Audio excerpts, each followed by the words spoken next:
Have you ever met someone and felt like you'd known them forever? Not just attraction, but something deeper, like your soul was screaming, "I recognize you." Carl Jung spent his life studying this phenomenon, and what he discovered will completely change how you understand human connection. Picture this. You're in a crowded place, maybe a coffee shop or bookstore. Someone catches your eye across the room. Time doesn't just slow down, it stops. Your rational mind searches for explanations, but something primal is happening. Every instinct is telling you this person is significant, even though you've never seen them before. Most people dismiss this feeling. They call it chemistry or coincidence, but Jung called it something else entirely, and his research revealed that these instant recognitions follow patterns that science is only beginning to understand. Jung discovered that some people exist in what he called overlapping fields of meaning. When these individuals meet, ordinary probability breaks down. Events start aligning. Timing becomes almost supernatural. Barriers dissolve in ways that feel orchestrated. But here's the thing, this isn't mystical nonsense. Jung approached this as a scientist. What he found was that our unconscious minds operate on principles our rational consciousness can barely grasp. Think about Sarah, who always dated the same type: confident, charming, slightly dangerous guys. She could predict their every move. Then she met David at a wedding. Everything about him should have been wrong for her. He was quiet, thoughtful, wore glasses, and read philosophy books. But when he spoke, she found herself hanging on every word, not because of what he said, but because she could see how his mind worked. For the first time, Sarah felt truly seen. Not desired, not pursued, seen. This is what Jung called anima recognition.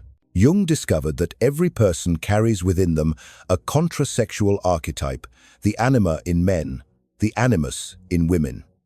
This represents the psychological qualities your conscious personality lacks. Most people are attracted to reflections of themselves, partners who mirror their existing patterns. These relationships feel comfortable because they don't challenge you. But occasionally, you meet someone who embodies your anima or animus. They represent everything you're not, everything you secretly long to become. Sarah's usual type reflected her own traits, but David embodied her anima: introspection, emotional intelligence, and the capacity for genuine intimacy. Being with him didn't just feel good, it felt complete. This recognition happens in layers. First, there's an inexplicable attraction to someone who seems wrong for you on paper. Then comes the realization that this person sees the world through a lens that perfectly complements your own. But Jung observed that these connections create both the most profound relationships and the most dangerous ones. Because when you find your psychological complement, you're not just falling in love with another person, you're falling in love with the completion of yourself. Here's where it gets really interesting. Jung studied cases like Marcus in Tokyo and Elena in Sao Paulo, strangers who had never met but shared identical dreams, artistic visions, and even the same inexplicable sadness watching certain sunsets. They were tapping into what Jung called the collective unconscious, a deeper layer of the psyche that transcends individual experience. While your personal unconscious contains your forgotten memories, the collective unconscious holds psychological patterns shared by all humanity. Some people have unusually direct access to these collective patterns. When two such individuals meet, they're not just encountering separate personalities, they're meeting as conscious representatives of complementary archetypal energies. Marcus embodied the eternal seeker archetype, always searching, always creating. Elena embodied the guide archetype, intuitive and wise.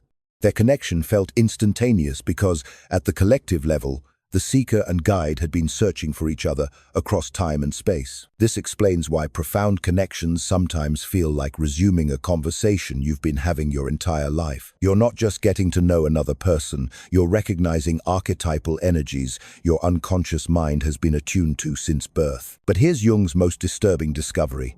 The person you think you're destined to be with doesn't actually exist. Listen to how people describe soul connections. She completes me. He's perfect for me. That word perfect should terrify you, because real people aren't perfect. Real people are messy, contradictory, and deeply flawed, but projections are perfect.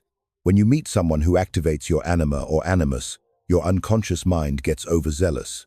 Instead of appreciating them for who they are, you project all your unlived potential onto them.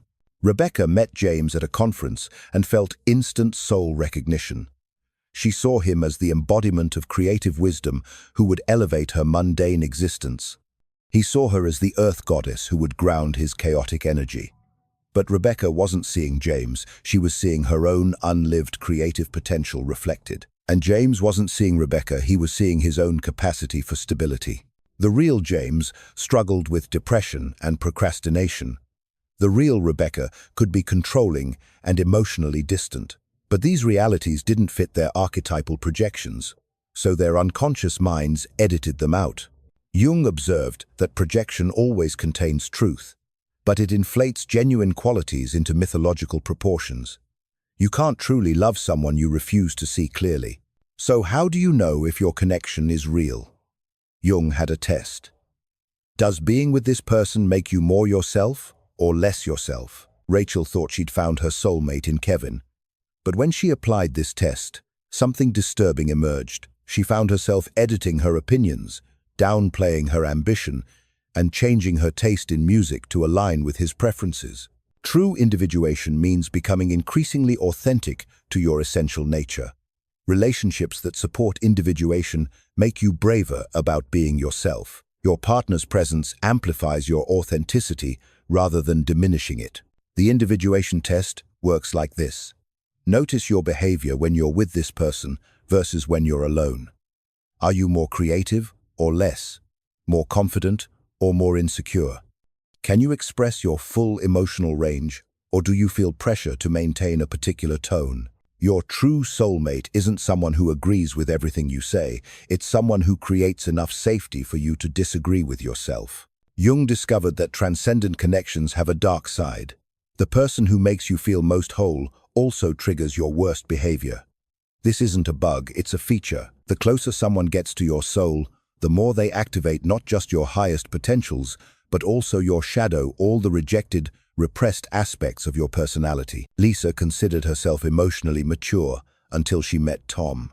Suddenly, she was checking his phone, feeling threatened by his friendships, acting like someone she didn't recognize. The man who made her feel most authentic was triggering behaviors she thought she'd transcended. Jung saw this shadow activation as inevitable and necessary. You can't have transcendent intimacy without shadow integration. The question isn't whether your deepest connection will trigger your darkness, it's whether you'll use that activation for growth or destruction. Jung's final discovery will shatter everything you thought you knew about soulmates. The ultimate test of whether souls are truly chosen for each other isn't whether they can't live without each other, it's whether they can live fully with each other while remaining fundamentally free. True, transcendent connection requires loving someone completely while needing them minimally. Choosing to be together from strength rather than weakness, wholeness rather than emptiness.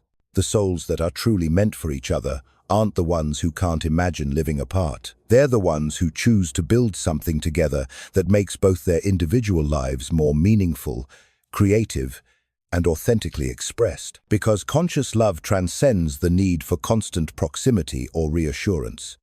It exists in the realm where true recognition is permanent and true choice is unshakable.